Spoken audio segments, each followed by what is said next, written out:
हरि ओम।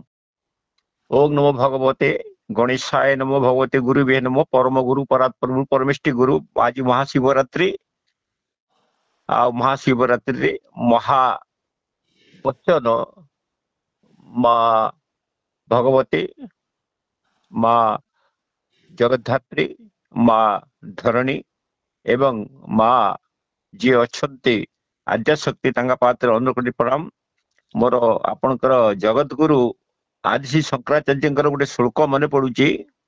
सेटा आपणकर मणिरत्न माला गोटे अच्छी श्लोकार्थेन प्रवक्ष्यामि जगदुक्तं ग्रंथ कोटिवे ब्रह्म सत्य जगत मिथ्या जीव प्रमयीवाना परम। ए पद कहवा कथा होची आचार्य शंकराचार्य मत रही ब्रह्म होची मूल सत्य, सत्य एक ओ अद्वितीय। यदि ब्रह्म सत, चित ओ आनंदमय, जीव होची ब्रह्म ना आपण मतामत कौन? आज्ञा जगत होची माया, जगत जितक माया ना नहीं आज्ञा किंतु माया पछरे सारा जगत चलीची।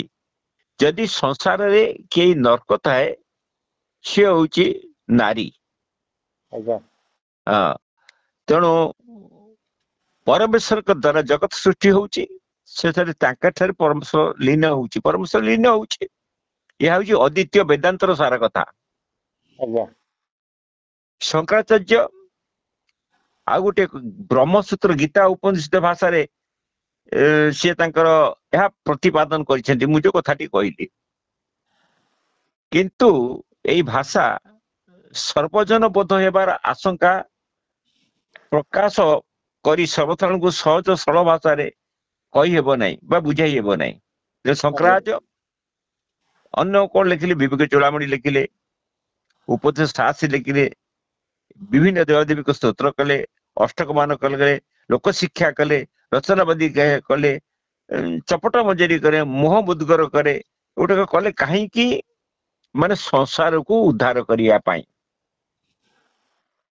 वर्तमान जो समय चली जदि ये सब महाप्रलय होची, दैविकी शिव कल्परे दैविकी गोटे महाप्रलय हम। आ पूर्व एपिसोड में कही आर अर्थ होची कौन, गोटे छोट स्टोरी कहबी। जड़े राजा थिले, से बणु को जाइथिले, ताको झियो ना होची सुकन्या। आउ से कहला मु भी जीवी बापा। से राजा मायारे मोह थिले, आउ किंतु राजा राजा तेणु जिते राजा बन को गले, झील का जो सखी अच्छा सागर बन बुलिया को लगिला। नारी शक्ति को ब्रह्मा विश्वास करना, कथि कहते नारी माया बढ़ी पानी ब्रह्मा न पारती जाने। राजा तांकर वन रे शिकार खोजा को लगिले, सैन्य सामत नहीं। ये झील ता सखी वन रे बुली मजा करिया को लगिला। किंतु दुखर विषय यही गोटे नारी झील जाना सुकन्या, से झील कौन कला बड़े बुलु बुलु देखला बड़े हुंका है। हुंका देखला बने गोटे बड़ हुंका है। हुंका चार गोटे गछ अच्छे। कहला सखी ये देख केड़े सुंदर हुंका है। हुंका देवर कौन दीटा तेज बाहर गला पाखक दीटा गोल गोल ये बड़ा सूर्य रश्मि रश्मि बाहर। कहला कौन है ये दीटा रश्मि गला गोटे कंटा अच्छु बड़ कंटा बणरू भांगिला। से दीटा जो तेजता हाथ में फुटेला, गोटे फुटला आ गोटे फुटला, तो भूस रक्त बाहर। मोर आर कहबार उद्देश्य अच्छी कहबी कहीं कहले कथा जे भूसुद रक्त बाहरला ये रक्त बाहर देखी का भाईगला आउ आश्चर्य ହେଇଗଲା छोटू आड़े कौन हला जो राजा और सैन्य मान जाइतिले तांकर हठात पेट बिंधिया लगिला परिस्रा जोरे लगिला किंतु परिस्रा हला नहीं परिस्रा स्तंभ नहीं गला राजा तम सैन्य समूह मैंने अस्थिर हो गले ए कौन हला ए कौन हला ए कौन हला ए कौन हला वसुधा धोली गला कौन करा जीवो चिंता कले राजा का ना कहबी कहू नहीं झील ना कहले तेणु राजा से बन बुलिले सब पचारि तमें कौन किए किसी कल कि अन्याय बन भितर समस्त मना कले आसिली झील पाकू झील सके तमें किसी कल कि अन्याय ए सुकन्या ना बाबा मु हुंका नहीं ए हुंका धीरे दीटा लाइट बाहर मुझे कौन कली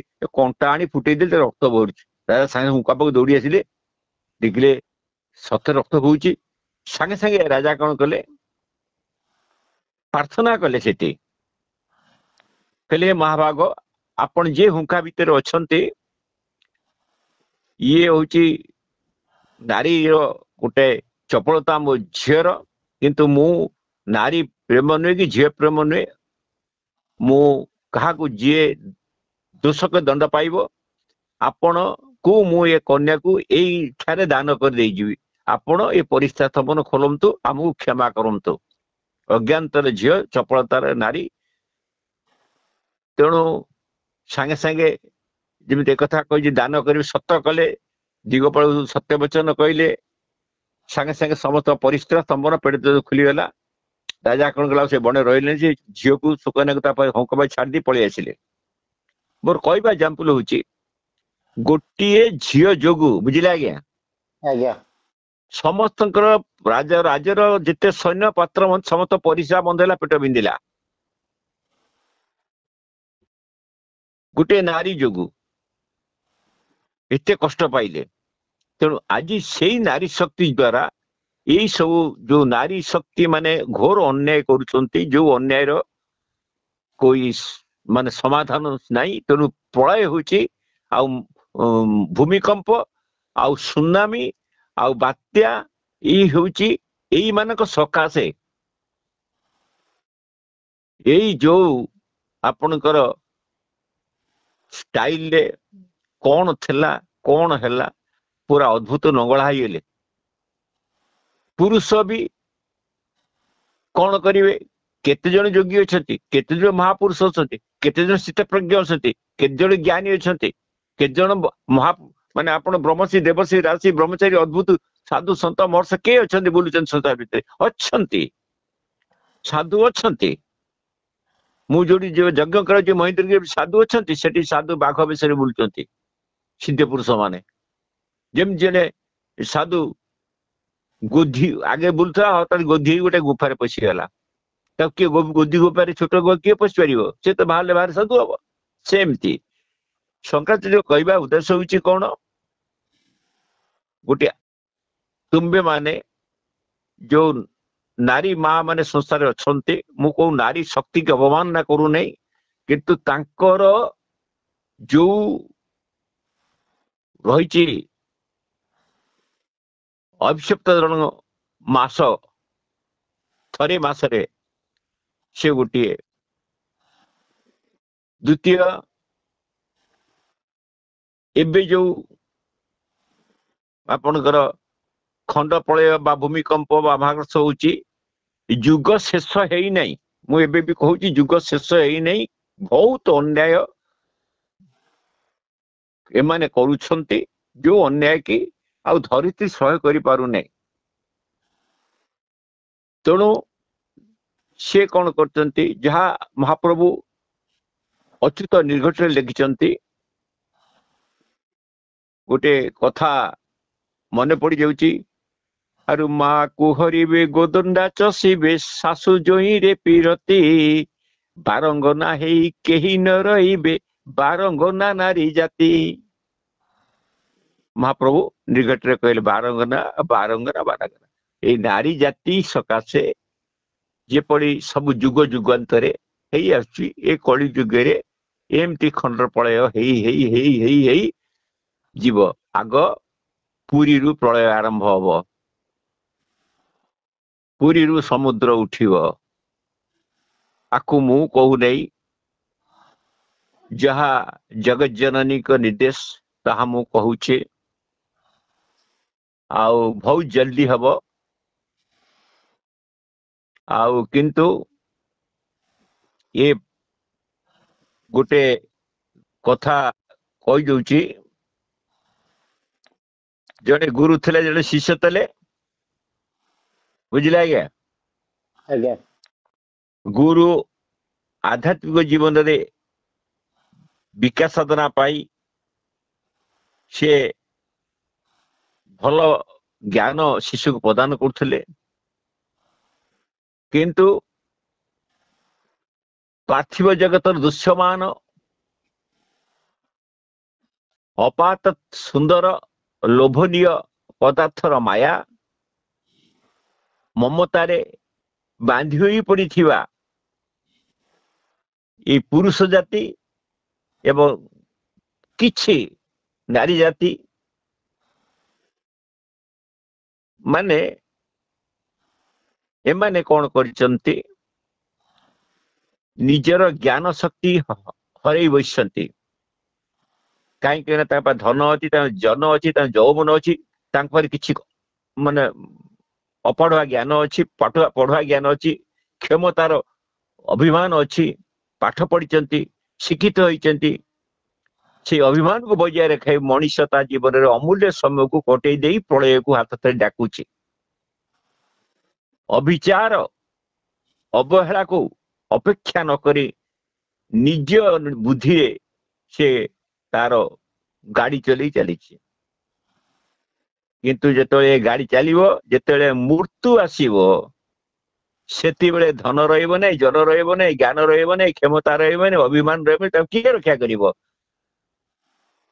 କିନ୍ତୁ ଶେଷରେ ସେ ମୃତ୍ୟୁ ମୁଖରେ ପଡିବ। ତେଣୁ ବିଷୟା ବାସନ ଯୁକ୍ତ ଗୋଟେ ମୂର୍ଖକୁ ଯଦି ଚାପୁଡା ମାରିକି ସତମାର୍ଗ ଦେଖେଇବ, ତାହେଲେ ସିଏ ତମକୁ ମାରି ପକେଇବ। କାରଣ ଏ ଘୋର କଳି ସମତେ କଳିର କରାଳ ଗତିରେ ନିଷ୍ପେଷିତ ହୋଇ ନିଜ ଜୀବନକୁ ଇତସ୍ତତ କରି ଜଗତର ଦୁର୍ଲଭ ପାଣି ମାନଙ୍କୁ ଯୋଉମାନେ ବଞ୍ଚିବେ, ଧନ ବଞ୍ଚି ତାଙ୍କୁ କିଞ୍ଚିତ କଷ୍ଟ ଦେବେ। ଏଇଟା ଆଖି ଆଗରେ ଜଳ ଜଳି ଆସୁଛି। ତେଣୁ ଶଙ୍କରାଚାର୍ଯ୍ୟ ଗୋଟେ କହିଲେ, ଅପାର ସାଂସର ସମୁଦ୍ର ମଧ୍ୟରେ ସମାଜାତ ମିଶ୍ରଣ କିମସ୍ତି ଗୁରୁ କୃପାଳ କୃପାୟ ବୈତ ବିଶିଷ୍ଟ ପାଦାମ୍ବୁଜ ଦୀର୍ଘେ ନେକା। ଜଣେ ଶିଷ୍ୟ ପଚାରିଲେ, ଗୁରୁଦେବ, ମୁଁ ଏଇ ସଂସାର ରୂପକ ଅପାର ସମୁଦ୍ରରେ ବୁଡି ଯାଉଛି। ରେ କାହିଁକି ବୁଡୁଛୁ? ନା ଏଇ ମାୟା ଶକ୍ତିରେ। ଆଉ ଗୁରୁ ହସିଲେ। ଶିଷ୍ୟ କହିଲେ, ଏ ଗୁରୁ ଦେବ, ଆପଣ ପରମ ଦୟାଳୁ ଅଛନ୍ତି, ଦୟାକରି କୁହନ୍ତୁ କାହା ଭରସାରେ ମୁଁ ଏଥିରୁ ଉଦ୍ଧାର ପାଇବି? କିଏ ମତେ ଏଇ ଯୋଉ ବିପଦ ଆସୁଛି ରକ୍ଷା କରିବ? ତେଣୁ ଗୁରୁ କହିଲେ, ହେ ବତ୍ସ, ଭଗବାନ ବିଶ୍ୱେଶ୍ୱରଙ୍କ ପାଦପଦ ସଦୃଶ ସୁଦୀର୍ଘ ନୌକାକୁ ଆଶ୍ରୟ କଲେ ତୁମେ ସଂସାର ସାଗରରୁ ଉଦ୍ଧାର ପାଇବ। ସେଇ ସଚ୍ଚିଦାନନ୍ଦ ପ୍ରଭୁ ଜଗନ୍ନାଥ ହିଁ ତୁମକୁ ସବୁ ବିପଦ ରକ୍ଷା କରିବେ। ବଦହି को जो विषय अनुरागी कावा विमुक्त विषय विरक्ति को वास्ति घोर नरक सुदेह तृष्णा क्षय ସ୍ୱର୍ଗପଦ କିମସ୍ତି। ଯିଏ ବିଷୟ ବାସ ନିଜକୁ ଭୁଲି ଯାଇଛି, ସଂସାରରେ ବାନ୍ଧି ହୋଇକି ପଡି ରହିଛି, ମୁକ୍ତି କେମିତି ତାଙ୍କୁ ମିଳିବ? ବିଷୟ ବାସନା ପ୍ରତି ବିରକ୍ତି ଯଦି ଆସେ ତାହେଲେ ମୁକ୍ତି ମିଳିବ, ଘୋର ନରକକୁ ଉଦ୍ଧାର ପାଇବ। ତେଣୁ ନିଜର ଦେହକୁ ନରକ କୁହାଯାଉଛି, ଏଇଠି ସ୍ୱର୍ଗ ଅଛି, ଏଇଠି ଯମପୁରୀ ଅଛି, ଏଇଠି ନରକ ଅଛି। ଯେ ନିଜର ବାସନା ତୃଷ୍ଣା କ୍ଷୟ ନିବୃତ୍ତି କି ମାନେ ବନ୍ଦ କରିପାରୁନାହିଁ, ସ୍ୱର୍ଗ ଯିବ କୋଉଠି? ସ୍ୱର୍ଗ ଆସିବ କୋଉଠି? ତେଣୁ ମୋର କହିବା କଥା, ଯିଏ ଆତ୍ମାବୋଧକ ଜ୍ଞାନର ମାନେ ଆତ୍ମାବୋଧ ମୋକ୍ଷର କାରଣ ପ୍ରଧାନ ଉପାୟ ଜାଣନ୍ତି, ସେଇ ସ୍ୱର୍ଗ ପ୍ରାପ୍ତିର ମାନେ ସୁଖ ମଧୁ ଚାଖନ୍ତି। ତେଣୁ କିଏ ସୁଖରେ ଶୋଇପାରିବ, କିଏ ସୁଖରେ ଆପଣଙ୍କର ଝିଅ ପରେ ଝିଅକୁ ନାରୀ ଶକ୍ତି କି ଜାଗରଣ କରି ନରକ ଭୋଗିବ, କିଏ ବିଷୟ ବାସନରେ ଧନ ପଛରେ ଗୋଡେଇବ, କିଏ ସୁନା ଚେନ କିଣିବ, କିଏ ଜାଣିବନି ସଂସାରରେ କିପରି କଷ୍ଟ ଆସୁଛି ଆଗକୁ, ମୁଁ ଦିନେ ମରିଯିବି, ମୋର ଆଉ କିଛି ରହିବ ନାହିଁ, ସଂସାର ବାସନା ସବୁ ମୋର ତୁଟିଯିବ। କାହିଁକିନା ଈଶ୍ୱର ତମକୁ ପଠେଇଛନ୍ତି କଣ ପାଇଁ? ଆଜ୍ଞା, ଈଶ୍ୱର କଣ ପାଇଁ ଆପଣଙ୍କୁ ସଂସାର ପଠେଇଛନ୍ତି? ଏଇ ସଂସାରରେ ତାଙ୍କର ଆସିଲା ବେଳେ ଯାହା ଲେଖି ଆସିଥିଲ, ଯାହା କରି ଆସିଥିଲ, ତାହା ହିଁ ତମେ ଏ ସଂସାରରେ ଈଶ୍ୱରଙ୍କ ନାମ ନବ, ଆଉ ଜଗତର ମଙ୍ଗଳ ଚିନ୍ତା କରିବ।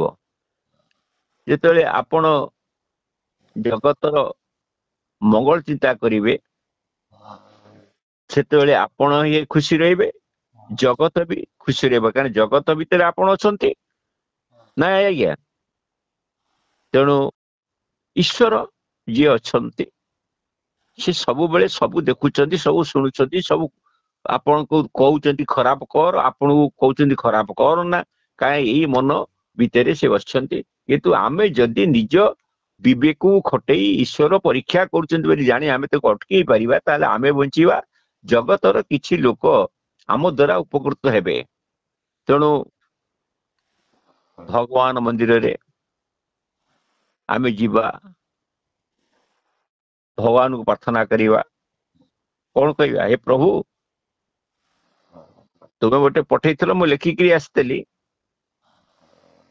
ଆଉ ତୁମେ ମୁଛେ ଆଜି ତୁମ ପାଖକୁ ଆଣିଛ ତୁମ ଦୟାରୁ, ତେଣୁ ମୁଁ ଆସିଛି। ଆଙ୍କ କହିଲା ବେଳେ ଭଗବାନଙ୍କୁ ସେ ଲୋକଟି ନିରୀହ ଲୋକଟେ ଜୋରରେ କହୁଛି, ପ୍ରଭୁ ତୁ ମତେ ଆଣିଲି, ମୁଁ ଆସିଲି, ତୋ ପାଖକୁ ଆସୁନଥିଲି, ଆଉ ମୋର ମୁଁ ଟିକେ ଏମିତି ସଂସାର ଚକ୍ର ବଧି ହେଇଥିଲି, ତେଣୁ ତୁ ମତେ ଟିକେ ରକ୍ଷା କର, ଏକଥା କହିଲା। ଆମର ସଂକ୍ରାନ୍ତ ଦୁର୍ଜନ ପ୍ରିୟବାଦୀ ଚ ନୈବ ବିଶ୍ୱାସ କାରଣ ମଧୁତିଷ୍ଠତି ଜୁହାଗ୍ରେ ହୃଦୟ ତ ହଳାହଳ। ଯେଉଁ ଦୁଷ୍ଟ ଲୋକ, ସେ ଯେତେ ଭଗବାନ ନାଁ ନିଅନ୍ତୁ, ଯେତେ ପ୍ରିୟ କଥା ମଧ୍ୟ କୁହନ୍ତୁ, ତାକୁ କେବେ ବିଶ୍ୱାସ କରିବା ଅନୁଚିତ, ବୁଝିଲେ ଆଜ୍ଞା। କାରଣ ତାଙ୍କ ତୁଣ୍ଡରେ ମହୁ ଥିବା ବେଳେ ହୃଦୟ କୋଳାହଳ ବିଷୟରେ ପରିଣତ ହୋଇଛି। ସେ ଦୁଃଖ ମଧ୍ୟରେ ମଧୁର କଥା କହି ମନ ଟିକେ ତୋଷି ନେବେ, କିନ୍ତୁ କପଟରେ ତମର ସର୍ବନାଶ କରିବେ। ଦୁର୍ଜନ ପରିହାତାବ୍ୟ ବିଦାୟକ କୁତସ୍ପୃଶନଂ ମଣିନଂ ଭୂଷିତଂ ସର୍ପ କିମୁସୁନ ଭୟଙ୍କର।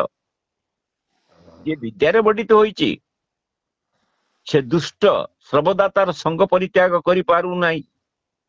ତେଣୁ ଯିଏ ଦୁଷ୍ଟ ସର୍ବଦା ତାର ସଙ୍ଗ ପରିତ୍ୟାଗ କରିବା ଉଚିତ। ମୂଲବାନ ମଣିରେ ଭୂଷିତ ହୋଇଥିଲେ ମଧ୍ୟ ବିଷଧର ସାପ ଭୟଙ୍କର ନୁହେଁ କି? ଧର ଆପଣଙ୍କର ଗୋଟେ ବିଷାକ୍ତ ସାପ ହେଲେ ତା ମୁଣ୍ଡରେ ମଣି ଅଛି, କିନ୍ତୁ ତା ବିଷଟା ଭୟଙ୍କର ନୁହେଁ କି ଆଜ୍ଞା? ତେଣୁ ମଣିରେ ଭୂଷିତ ସରପରି ପଣ୍ଡିତ ଦୁର୍ଜନ ଠାରୁ ଦୂର ରହିବା ବୁଦ୍ଧିମାନର କାମ। ତେଣୁ ଇଏ କହିବା କଥା ହଉଛି, ବର୍ତ୍ତମାନ ଆଉ ସମୟ ଭଲ ନାହିଁ, ଆଉ ସମୟର କଳିଯୁଗ ଶେଷ ହେଇନାହିଁ। ଯୋଉମାନେ କହୁଛନ୍ତି କଳିଯୁଗ ଶେଷ ହେଲାଣି, କଳିଯୁଗ ଶେଷ ହେଇନି, ଆହୁରି 5 ବର୍ଷ ଭୋଗ ହବ। 5 ବର୍ଷ ନାହିଁ, 4 ବର୍ଷ 3 ମାସ କେତେ ଦିନ ଅଛି ଦେଖୁଥିଲି, ତେଣୁ ଭୋଗ ହବ। ତେଣୁ ଆମେ ଏ ସବୁକୁ ଉଦ୍ଧାର ପାଇବା ପାଇଁ ଭଜ ଗୋବିନ୍ଦ, ଭଜ ଗୋବିନ୍ଦ, ଭଜ ଗୋବିନ୍ଦ ବା ନାରାୟଣ ନାରାୟଣ ବା ଜୟ ଜଗନ୍ନାଥ ଜୟ ଜଗନ୍ନାଥ ଜୟ ଜଗନ୍ନାଥ। ଯେତେବେଳେ ଶିବରାତ୍ରି ଆମ ଏଇଟା ଶିବ ସମ୍ବତ୍ସର ଆପଣ ଦେଖନ୍ତୁ ବଡ ବଡ ବିପଦ ସୋମବାର ଆସୁଛି।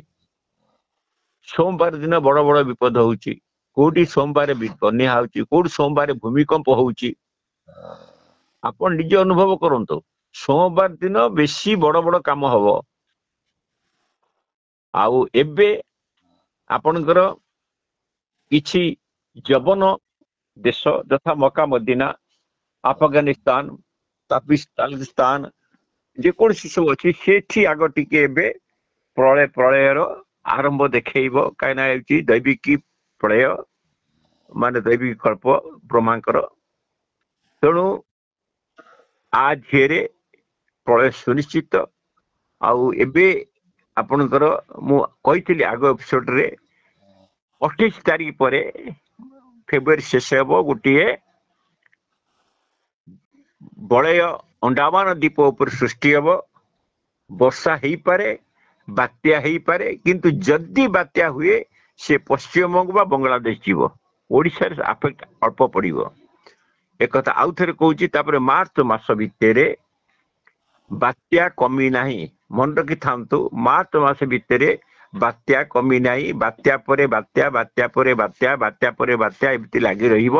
ଆଉ ଖରା ପରେ ଖରା, ଗରମ ପରେ ଗରମ। କାହିଁକିନା ଏମିତି ଆଜି ବାତ୍ୟା ହବ, ଭଟକି ଖରା ହବ 3 ଦିନ, ଏମିତି ଖରା ହବ, ତଳ ଗରମ ଉପର ଗରମ, ଲୋକ ରକ୍ତ ହଗିବେ।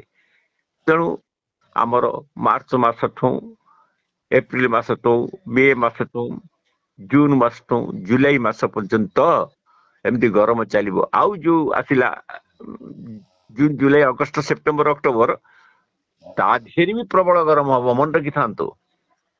ଆଉ ବାତ୍ୟା ହବ, ଝଡ ହବ, ଗରମ ହବ, ମାନେ ତିନିଟା ଯାକ ବିଷାକ୍ତ। ବାତ୍ୟା ହେଲା ସଂସାରର ଅହିତକର।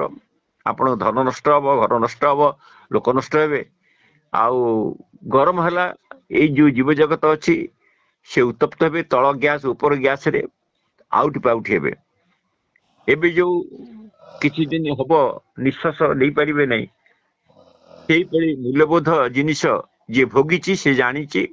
ତେଣୁ ଅଦୃଷ୍ଟ ଶକ୍ତିକୁ ମହାଶିବରାତ୍ରିରେ ଏ କେଇ 3ଟି କାଳରାତ୍ରି, ଗୋଟେ ହଉଛି କାଳୀ ପୂଜା, ଗୋଟେ ହଉଛି ଗୋଟେ ଅଷ୍ଟମୀ, ସେମିତି କାଳରାତ୍ରି 3 କାଳରାତ୍ରି ଜଗିଲେ ସିଏ ତାଙ୍କର ଯୋଉ ମନୋସ୍ଥିର କାମନା ଥାଏ ତା ପୂର୍ଣ୍ଣ ହୁଏ। ତେଣୁ ଏ ମହାଶିବରାତ୍ରି ଭିତରେ ମୁଁ ଆଗରୁ ଗୋଟେ ଏପିସୋଡ ଛାଡିଥିଲି। ତେଣୁ ସନ୍ତଗୁରୁ ତୁଳସୀ ଦାସଙ୍କର, ତେଣୁ ତାଙ୍କ ବିଷୟରେ କିଛି କହିବି ନାହିଁ। ଖାଲି ଏତିକି କହିବି, ଆପଣ ମନେ ଯିଏ ଅଛନ୍ତି ବା ଯୋଉଠି ଅଛନ୍ତି, ଜଣେ ମା କମେଣ୍ଟ ଦେଇଛନ୍ତି ପୁରୀରୁ, ମୁଁ ଆପଣଙ୍କର ମାତ୍ର 2ଟି ଏପିସୋଡ ଦେଖିଛି, ଆପଣ କୋଉଥିରେ ମତ ଦୟାକରି ଦିଅନ୍ତୁ। ତେଣୁ ମୁଁ ତ ଆଉ ତାହାକୁ ଦେଇପାରିବିନି। ଦେଖୁଥିଲି କମେଣ୍ଟରେ। ଆଉ ସେ ଯଦି ଆପଣ ଯିଏ ଓଡିପିକି ବାବୁ ଅଛନ୍ତି, ସେ ତାଙ୍କୁ କୌଣସି ମାଧ୍ୟମରେ ସେ କେମିତି ସେ ଆପଣଙ୍କର ଯୋଉ ଏପିସୋଡ ଚାଲିଛି କୋଉ ଏପିସୋଡରେ ମନ୍ତ୍ର ଦିଆ ହେଇଛି ସେ ଜାଣିପାରୁନି। ତାକୁ ଯଦି କହିବେ ସେ ଉପରକୁ ଟେକି ମୋର ମାର, ଭିଡିଓ ଦେଖ, ମାର, ଆପଣ ସବୁ ଭିଡିଓ ପାଇବେ ବୋଲି କହିବେ। ଯଦି କହିବେ ମାନେ ଆପଣଙ୍କର କଲ ଯୋଉ ଅଛି, ଆପଣଙ୍କ ଯୋଉ ଲେଖାରେ ଛାଡିଛନ୍ତି ସେଇ ବିଷୟରେ କହିଲେ ସିଏ ଖୁସି ହେବେ। ତେଣୁ ଆଉ ଗୋଟେ କଥା, ଏବେ ଆପଣଙ୍କର ଏଇ ଯୋଉ ମହାଶିବରାତ୍ରି ଆସିଲା, ଏ ଶିବ ସମ୍ବତ୍ସରରେ ଏ ମହାଶିବରାତ୍ରି ମହା ହେଇଯିବ। ମନେ ରଖିଥାନ୍ତୁ, ମହାଶିବରାତ୍ରିରେ ମହା ହେଇଯିବ। ତା ଅର୍ଥ ମାନେ ବିପଦ ମାଡି ଆସିଲା, ପ୍ରବଳ ବିପଦ ମାଡି ଆସିଲା। ଯୋଉ ବିପଦକୁ ଇଏ ସଂସାରରେ ଯୋଉ ସମୁଦ୍ର ଭିତରେ ଇଏ ମାନବ ଜଗତ ଅଛି ତାଙ୍କ ଉପରେ ମାନେ ଆପଣଙ୍କର ଯେମିତି କୁଆପଥର ବର୍ଷା ହେଲା ଭଳିଆ ପଥର ବର୍ଷା ହବ। ତେଣୁ ସେଇ ପାଇଁ ଆପଣ ଶିବ ସମ୍ବତ୍ସରରେ ଯୋଉ ଶିବଙ୍କର ନାଁ ଦେଇଥିଲେ ତାଙ୍କୁ ଜପନ୍ତୁ। ଆଜି ଯେଉଁମାନେ କିଛି ଜାଣିନାହାନ୍ତି, ଓಂ ନମଃ ଶିବାୟ, ଓಂ ନମଃ ଶିବାୟ, ଓಂ ନମଃ ଶିବାୟ, ଓಂ ନମଃ ଶିବାୟ, ଓಂ ନମଃ ଶିବାୟ ହେଲେ ଚଳିବ। କାହିଁକିନା ଗୋଟେ ଜିନିଷ ହଉଛି ଖା ବୁଝି ଗିଳି, ଯେକୌଣସି ଶବ୍ଦର ବିନ୍ୟାସ ଶିବକୁ ଯାଉଛି। ତେଣୁ ଶିବ ଖୁସି ହେବେ। ତେଣୁ ମୁଁ ତ ଆଜି ମୋର ଜାଗର ଉପବାସ ଆଉ ବୃଦ୍ଧ ଲୋକ ହେଲେଣି ଆଉ ମାଙ୍କର ଆଉ ଶିବଙ୍କ ଆଶୀର୍ବାଦରୁ କିଛି କଥା କହିପାରୁଛି ତେଣୁ ଏତିକି କହୁଛି ଯିଏ ଓଡିପିକ୍ ଚ୍ୟାନେଲରେ ଅଛନ୍ତି ହୃଦାନନ୍ଦ ବାବୁ ସେ ତାଙ୍କର ନିର୍ଦ୍ଦିଷ୍ଟ ସମୟରେ ନିର୍ଦ୍ଦିଷ୍ଟ କଥା ଭକ୍ତ ମାନଙ୍କୁ ଦିଅନ୍ତୁ କାରଣ ସେ ମାଗୁଛନ୍ତି ଯୋଉ ବାବଦରେ ହେଲେ ତାଙ୍କୁ ଦିଅନ୍ତୁ ସେମାନେ ଖୁସି ରୁହନ୍ତୁ ତା ଆପଣଙ୍କ ଚ୍ୟାନେଲର ଉନ୍ନତି ଉତ୍ତରୋତ୍ତର ହଉ ଯାହା ପାଟିରୁ ବାହାରିଥିଲା ପ୍ରଥମ ଥରେ ତା ହେଇ ଚାଲିଛି ଆଉ ତେଣୁ ହବ ବି ଆଉ ଅନେକ ଉପକାର ପାଉଛନ୍ତି ଲୋକ ସମୂହ ତେଣୁ ସେଇ ଲୋକ ସମୂହ ଉପକାର ପାଇଁ ମୁଁ ଆଜି ଉପବାସରେ ଏତିକି କହିଲି ଆପଣଙ୍କର ଗୋଟେ ଆପଣଙ୍କ ଦୈବ ଶକ୍ତିର ଗୋଟେ ଝଲକ କହିଦଉଛି ଯୋଉ ଝଲକକୁ କି ଆପଣ ମାନେ ମନେ ରଖନ୍ତୁ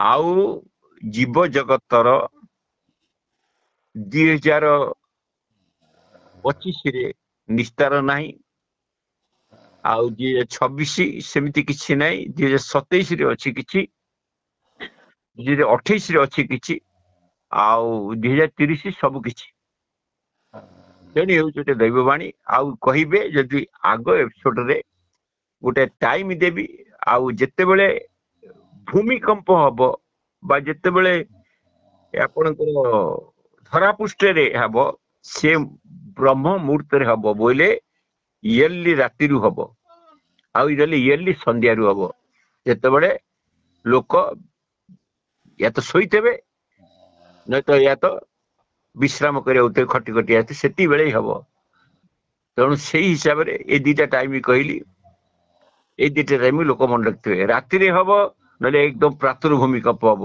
ଏଇଟା ମନେ ରଖିଥାନ୍ତୁ ଆଉ ଯିଏ ମଧ୍ୟ ଭାଗରେ 9ଟା 10ଟା ବେଳକୁ ହବ ସେ ଭୂମିକମ୍ପ ହବ ନାହିଁ ଓଡିଶାରେ